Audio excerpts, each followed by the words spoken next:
Continuamos esta hora de conclusiones en Honduras ahora, donde en menos de 3 semanas ya, nuestros hermanos catrachos van a tener o nombrarán un nuevo mandatario. Hoy aquí en conclusiones vamos a conversar con Salvador Nasralla, candidato por la alianza de oposición. Por eso le pido que me acompañe utilizando la etiqueta Conclu Nasralla con doble L. Ahí lo va a ver en pantalla. Hashtag Conclu Nasralla, ahí lo tiene usted, esa es la etiqueta que vamos a estar utilizando, Conclu Nasralla. Sus comentarios con esta etiqueta, mi cuenta en Twitter, @soyfdelrincón, Soy F del Rincón. Las venideras elecciones en Honduras serán históricas para esa nación. ¿Por qué? Bueno, es que esta será la primera vez en la historia electoral del país que se forma coalición o alianza electoral de oposición para ganar las presidenciales. Y también será la primera vez que un mandatario se postula para la reelección. Y si gana, pues entonces será la primera vez que gane después de postularse para la reelección, ¿no? Ahí es donde el tema se vuelve muy polémico. El presidente Juan Orlando Hernández defiende su postulación basado en un fallo judicial de 2015 que despenaliza la prohibición a un segundo mandato. Según la Constitución hondureña, el ciudadano que haya desempeñado la titularidad del Poder Ejecutivo no podrá ser presidente o vicepresidente de la República.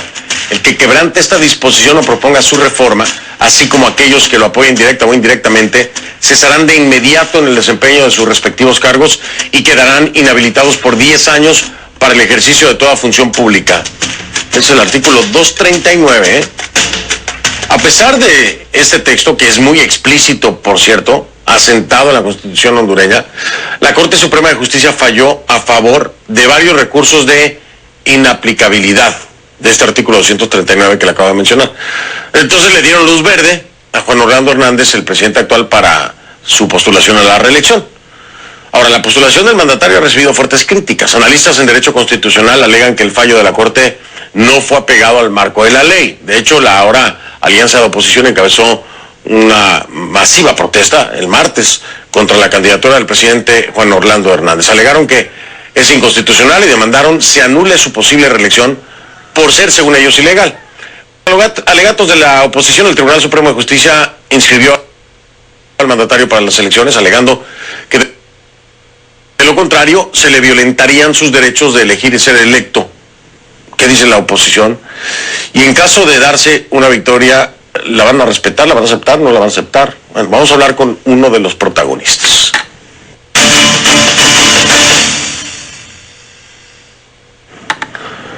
Le doy la bienvenida a Salvador Nasralla, candidato a la presidencia de Honduras. Él me acompaña desde San Pedro Sula y, bueno, pues desde la alianza de oposición que ya le estaba hablando contra la dictadura, así dicen ellos. Salvador, ¿cómo estás? ¿Qué tal, Fernando? Buenas noches a toda la gente que está pendiente de tu programa. Un gran abrazo desde San Pedro Sula. Gracias, Salvador, muy amable. Oye, a ver, hace mucho tenía una pregunta pendiente contigo y quisiera que me la respondieras. No se pudo porque estabas muy ocupado en esa época, en ese mes. Y es tu declaración sobre Venezuela, Salvador. Dijiste que la crisis que enfrenta Venezuela es invento de los medios que quieren instalar ideas falsas en la gente, como si Maduro es un ogro. Obviamente hay gente descontenta, pero no así como aparece en los medios de comunicación. Los medios desfiguran la información y dices, y esto lo aprendí hace 2 años. ¿Sigues pensando lo mismo, Salvador? Lo que yo dije en esa oportunidad, que fue el 21 de mayo de este año, es que los medios de comunicación dan a entender cosas sobre los países que no corresponden a la realidad. Por ejemplo, en este momento aquí, en este hotel, están los árbitros italianos que van a dirigir mañana el partido de Honduras contra Australia por el repechaje del Campeonato Mundial. Los australianos están hospedados aquí y en Australia se decía que este era un país en guerra, que había violencia, que no se podían mover ni siquiera a los entrenamientos, y es totalmente diferente a lo que hoy opinan los australianos. Si los llamas al hotel donde están concentrados, dicen, no, esto es una ciudad tranquila. Yo lo que dije entonces fue que lo que ocurre en varios países del mundo, entre ellos Venezuela, es, efectivamente hay problemas en Venezuela, como hay problemas en Siria, como hay problemas en varios países del mundo, pero la prensa magnifica y da a entender una situación que no corresponde a la realidad. Pero yo no estoy negando que hubiera problemas en Venezuela, como los hay en Siria, como los hay en San Pedro Sula y en todo el mundo. Es decir, que para ti los problemas que hay en San Pedro Sula serían equiparables con los de Venezuela. ¿Tú piensas que en Venezuela se ha instaurado una dictadura? ¿Cuál es tu postura en torno al gobierno del presidente Maduro?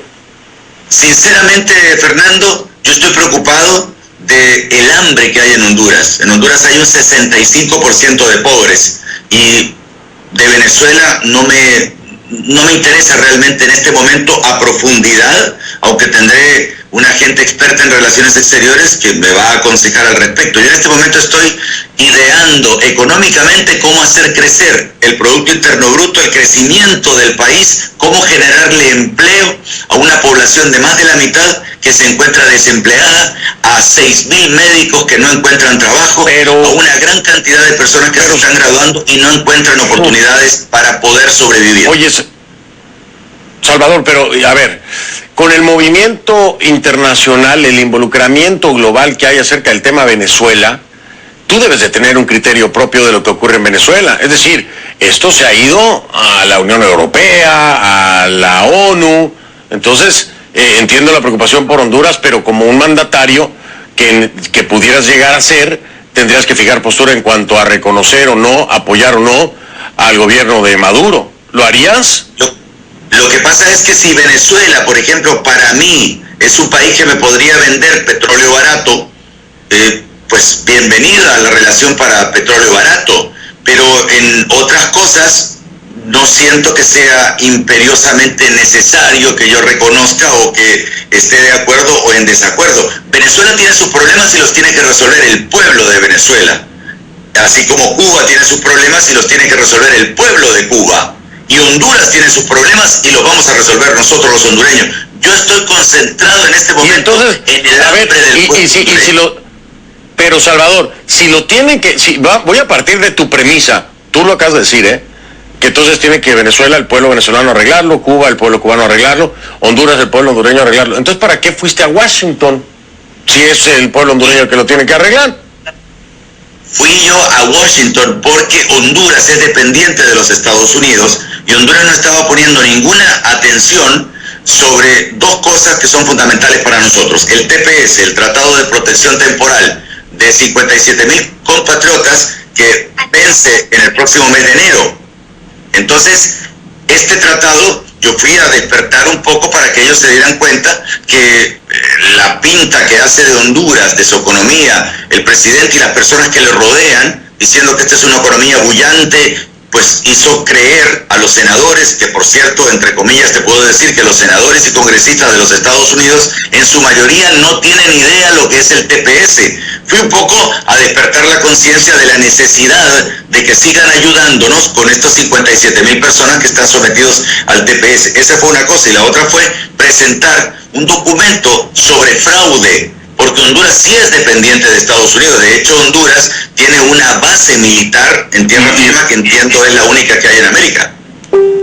Sí, voy a marcar pausa, voy a regresar ya con el tema de lleno y de lo que estabas planteando, porque hay señalamientos sumamente delicados, no sé si en contra de personeros del gobierno estadounidense o si en contra del gobierno del presidente Donald Trump concretamente, sobre presuntas compras, ¿no?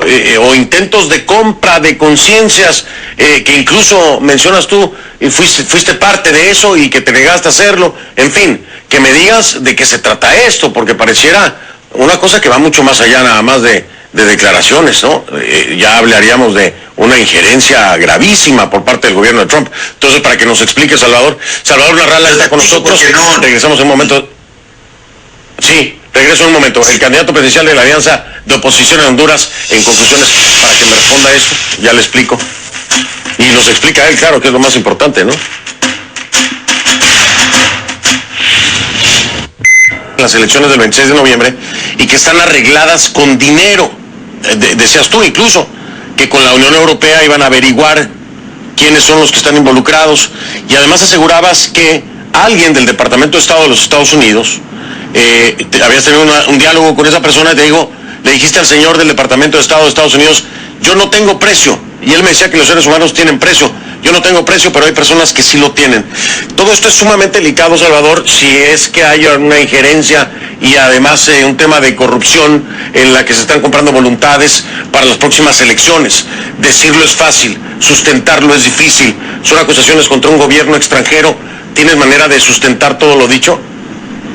No son acusaciones contra un gobierno extranjero. Te voy a explicar. los diputados de nuestro Congreso Nacional durante estos casi 4 años han recibido ofertas a través de los diferentes aprobaciones que han tenido que hacer de aproximadamente $3 millones cada uno.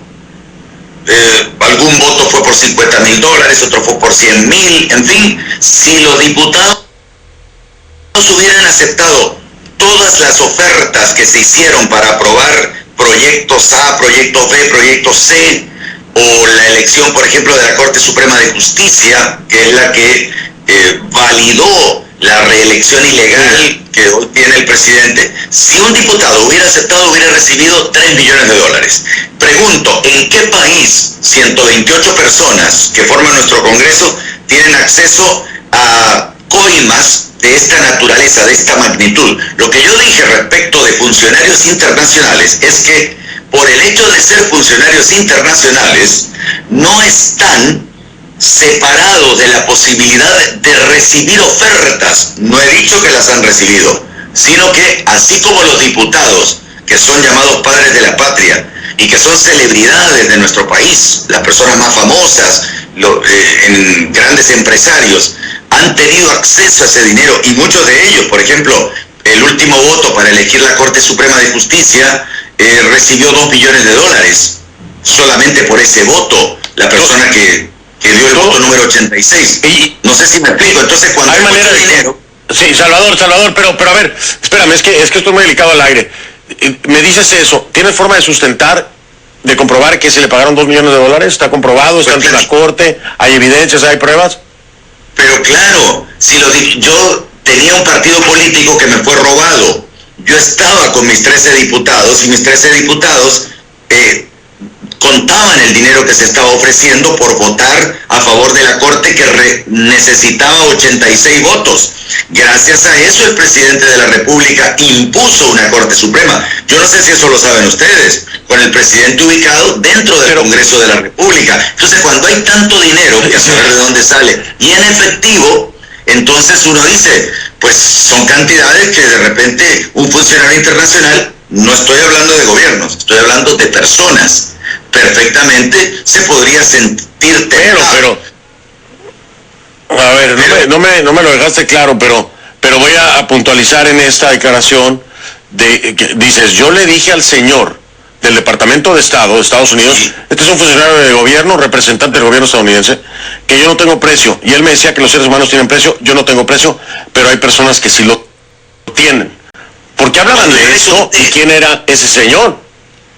Cuando yo le conté al señor Jacobsen, con el que platicaba que en nuestro país era habitual ofrecerle a los diputados grandes cantidades de dinero, él me dijo, lo que pasa es que todo ser humano tiene precio. Yo le dije, yo no tengo precio, pero yo no estoy ni acusando a Estados Unidos ni nada por el estilo.